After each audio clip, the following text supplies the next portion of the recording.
Aviation industry. दोस्तों, aviation industry इस समय सबसे ज़्यादा बुरी तरीके प्रभावित हुई है इस लॉकडाउन की वजह से। कोई भी डोमेस्टिक फ्लाइट्स नहीं चल रही है, कोई भी इंटरनेशनल फ्लाइट्स नहीं चल रही है। तो क्या लॉकडाउन के बाद ये एविएशन इंडस्ट्री वापस रिकवर कर पाएगी या नहीं? दोस्तों, इसी सब से रिलेटेड आज मेरा ये वीडियो रहने वाला है। तो I am Santosh, welcome to learning with learners. दोस्तों, लॉकडाउन के बाद बहुत सारी इंडस्ट्रीज अपने रिवाइवल के लिए सोचेंगी कैसे वो वापस अपनी उसी पोजीशन पे आ सकें जैसे वो लॉकडाउन के पहले हुआ करती थी। दोस्तों, लॉकडाउन चल रहा है और लॉकडाउन जब तक ये ख़त्म होगा तब तक हमारे देश में सोशली, इकोनॉमिकली और पॉलिटिकली बहुत सारे ऐसे चेंजेस आ चुके होंगे जो कि अभी इंडस्ट्रीज जो चल रही हैं इनको उन चैलेंजेस को फेस करना होगा। तो दोस्तों, आइए देखते हैं कैसे कैसे क्या आगे इंडस्ट्रीज को करना होगा जिससे कि वो अपने आप को रिवाइव कर सकें। लॉकडाउन के बाद आईएमएफ ने बोला है कि हमारे देश की ग्रोथ 1.9% रहने वाली है, जो कि अब तक की सबसे कम ग्रोथ रिकॉर्ड करी जाएगी। और एविएशन इंडस्ट्री भी इस सब से अछूती नहीं रहेगी। एविएशन इंडस्ट्री के पास पहले से ही बहुत सारे ट्रैवल रिस्ट्रिक्शंस लगे हुए हैं, उनका स्टाफ घर पे बैठा हुआ है और आने वाले समय में एविएशन इंडस्ट्री कैसे अपने आप को रिवाइव करेगी, क्या वो उसकी स्ट्रैटेजी होगी अपने आप को रिवाइव करने के लिए, क्या सरकारों को, क्या इंडियन गवर्नमेंट या ग्लोबल गवर्नमेंट्स को क्या क्या अपने देश में कदम उठाने होंगे जिससे कि एविएशन इंडस्ट्री वापस रिकवर करके आए। तो इसके लिए हमें सबसे पहले ध्यान देना होगा कुछ पॉइंट्स पे जो कि अब मैं डिस्कस करने जा रहा हूं। तो देखिए, सबसे पहले पॉइंट की बात करते हैं तो IATA मतलब इंटरनेशनल एयर ट्रांसपोर्ट एसोसिएशन के सीईओ ने बोला है कि लगभग 290 कंट्रीज का 82% एयर ट्रैफिक IATA कंट्रोल करता है। और IATA अब ये बता रहा है कि कैसे आने वाले समय में एयर ट्रैफिक जो फ्लाइट्स होंगी वो क्या क्या रिस्ट्रिक्शंस फेस करने वाली हैं। तो दोस्तों, ये जो ट्रैवल रिस्ट्रिक्शंस लगे हुए हैं पिछले कुछ महीनों से, इसकी वजह से ये एक्सपेक्ट किया जा रहा है कि लगभग $252 बिलियन का नुकसान एक्सपेक्ट कर रही है एविएशन इंडस्ट्री 2020 में। तो ये एक बहुत बड़ी क्राइसिस निकल के आने वाली है एविएशन इंडस्ट्री के लिए। और एविएशन इंडस्ट्री ने ऐसी क्राइसिस पिछले 20, 30 या 40 सालों में फेस बिल्कुल भी नहीं की है। तो एविएशन इंडस्ट्री के लिए बिल्कुल नई क्राइसिस है। और सारी कंट्रीज जहां पे भी एविएशन सेक्टर सबसे ज्यादा वर्स्ट अफेक्टेड है वो है यूरोपियन कंट्रीज, उसके बाद USA, चाइना। ये सब ऐसे देश हैं जहां पे पूरी ये एविएशन इंडस्ट्री उनके जीडीपी की एक बहुत ही इंपॉर्टेंट रीढ़ की हड्डी बोली जा सकती है। क्योंकि अगर एविएशन इंडस्ट्री वहां की टूटती है या एविएशन इंडस्ट्री प्लंज जाता है एविएशन इंडस्ट्री में, तो ये बहुत ही बड़ा क्राइसिस लेके आएगी आने वाले टाइम में। दोस्तों, इंडिया की अगर बात की जाए तो इंडिया को अभी 1 से 2 महीने लग सकते हैं वापस इंडस्ट्री को रिज्यूम करने में, और लगभग 2 साल का समय चाहिए होगा वापस अगर उसी लेवल पे पहुंचना है जैसे लॉकडाउन से पहले ये इंडस्ट्री चल रही थी एविएशन इंडस्ट्री। और उसके सिर्फ 50% भी काम अगर हो पाए उतना, तो वो भी बहुत माना जाएगा। क्योंकि जिस लेवल पे एविएशन इंडस्ट्री में डाउनफॉल रिकॉर्ड किया गया है, तो 50% भी रिवाइव कर जाए ऐसी बहुत ही बड़ी बात होगी ये एक्सपेक्ट करना कि 50% रिवाइव कर जाए। आने वाले समय में कितनी एयरलाइंस सर्वाइव करती हैं ये भी देखने वाली बात होगी। क्योंकि एयर इंडिया, जिसको कि सरकार पहले ही डिसइन्वेस्ट करने की बात कर चुकी है, स्पाइस जेट नुकसान में वैसे ही बहुत ज़्यादा चली गई है, उसके बाद जेट एयरवेज का आपने हाल फिलहाल में देखा होगा, जेट एयरवेज भी अपने आप को दिवालिया घोषित कर चुकी है।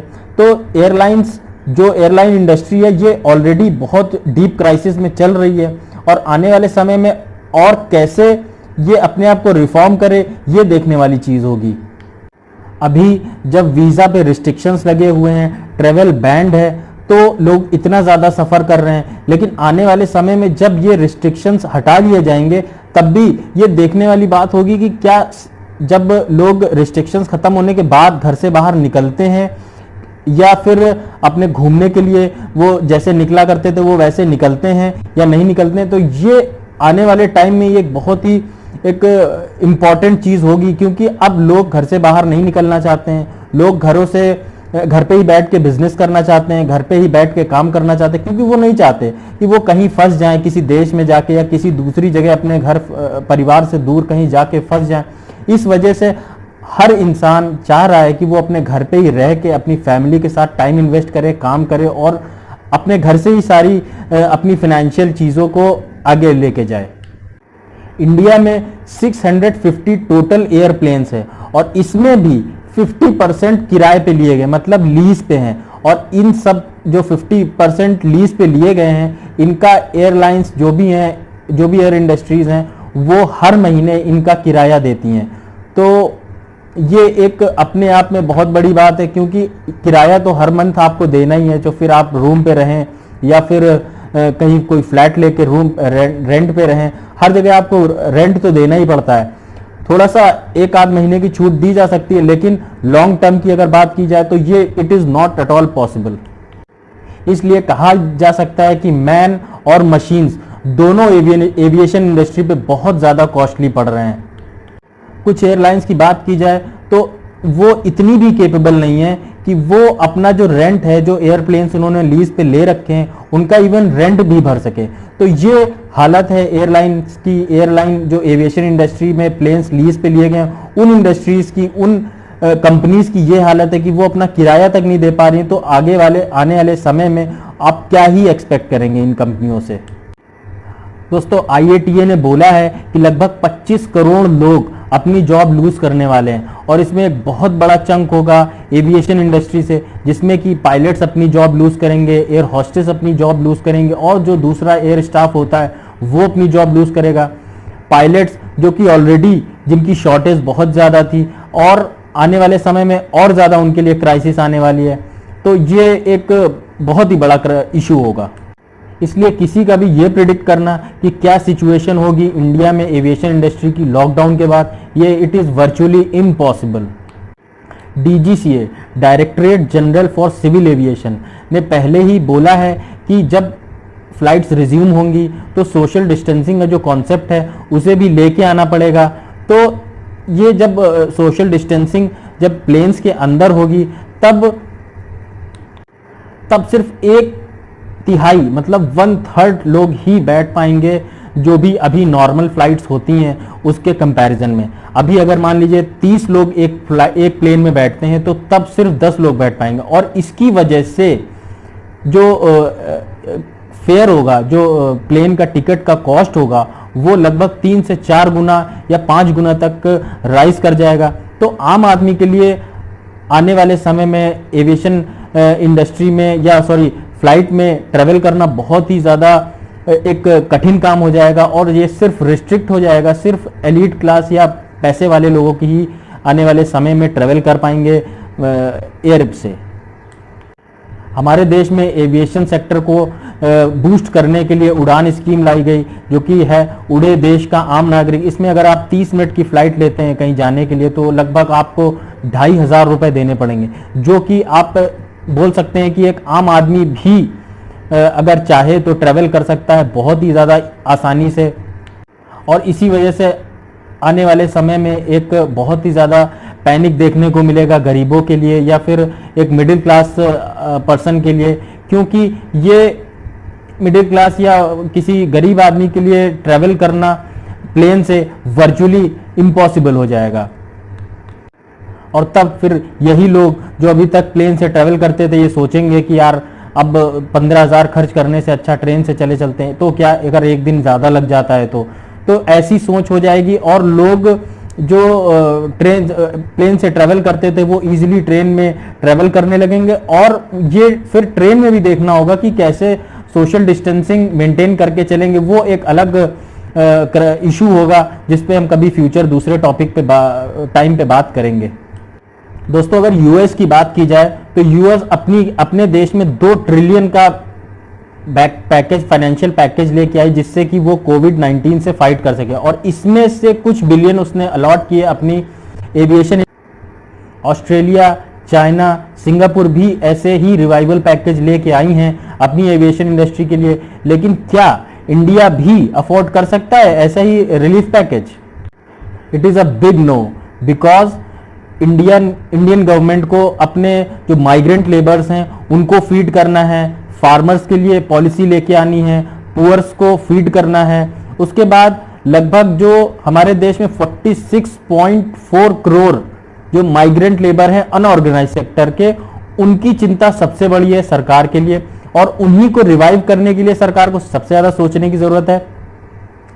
तो अगर आप बात करें एमएसएमई को, एमएसएमई बहुत ही इंपॉर्टेंट है, उसे रिवाइव करना। उसके बाद आप बात करें कि फार्मर्स इस समय जो वीट की क्रॉप खड़ी हुई है, गेहूं कटने को है, गेहूं कटने के लिए इनफैक्ट कट भी गया है बहुत सारी जगहों पे, उसे हार्वेस्ट कराना है, उसको प्रोक्योर करना है, प्रॉपर जो एमएसपी है उस पर प्रोक्योरमेंट हो रहा है कि नहीं हो रहा है, इन सब चीज़ों पे भी ध्यान देना है। तो इस समय सरकार की जो प्रायोरिटी है वो एसेंशियल कमोडिटीज जो है, जो सबसे ज़्यादा ज़रूरी है, जिससे कि आदमी की जो रोजी रोटी चलती रहे, उसका खाना चलता रहे, एटलीस्ट वो भूखा ना मरे, इस चीज़ को इंश्योर करने के लिए सरकार को सबसे ज़्यादा ज़रूरत है कि वो इन चीज़ों पे ज़्यादा ध्यान दे। लाइक स्मॉल फाइनेंशियल एड तो प्रोवाइड की जा सकती है, लेकिन अगर कोई एक्सपेक्ट करे, कोई एविएशन इंडस्ट्री एक्सपेक्ट करे कि बहुत बड़ा कोई रिलीफ पैकेज इंडियन गवर्नमेंट की तरफ से आएगा, तो it would be a big no. कुछ बड़े देश जिनके पास बहुत ज़्यादा पैसा है, जैसे ब्रिटेन, ग्रेट ब्रिटेन, इटली और दूसरे यूरोपियन कंट्रीज, वो अफोर्ड कर सकते हैं ऐसे बड़े पैकेज के लिए अपनी एविएशन इंडस्ट्री को रिवाइव करने के, लेकिन इंडिया बिल्कुल भी अफोर्ड नहीं कर सकता एक बड़ा पैकेज, वो भी एविएशन इंडस्ट्री के लिए।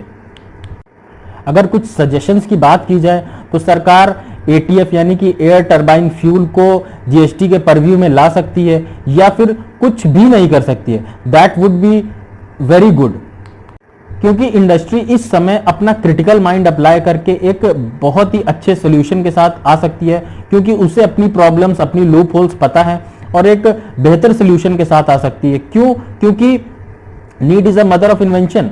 आप देखें कि आप जितने भी इन्वेंशंस हुए हैं वो तभी हुए हैं जब उस चीज की जरूरत पड़ी है। मतलब आप थॉमस एल्वा एडिसन की बात करिए, तो थॉमस एल्वा एडिसन ने एक ही दिन में बल्ब इन्वेंट नहीं कर दिया। जब उन्हें लगा कि हाँ, अंधेरे में वो पढ़ते थे, ही रियलाइज्ड कि कुछ तो ऐसा होना चाहिए जिससे कि वो जब चाहें तब लाइट जला के पढ़ सकें, तो उन्होंने धीरे धीरे, it was a very gradual process, और वो एक दिन बल्ब लेके आए पूरी दुनिया के लिए, जो आज पूरी दुनिया के लिए एक बहुत ही it is a amazing gift for the society. Future की अगर बात की जाए तो आने वाले समय में बिजनेस ट्रेवल बहुत ही ज़्यादा कम हो जाएंगे और ऑनलाइन वर्क लोग ज़्यादा करेंगे, ऑनलाइन बिजनेस ज़्यादा लोग करेंगे।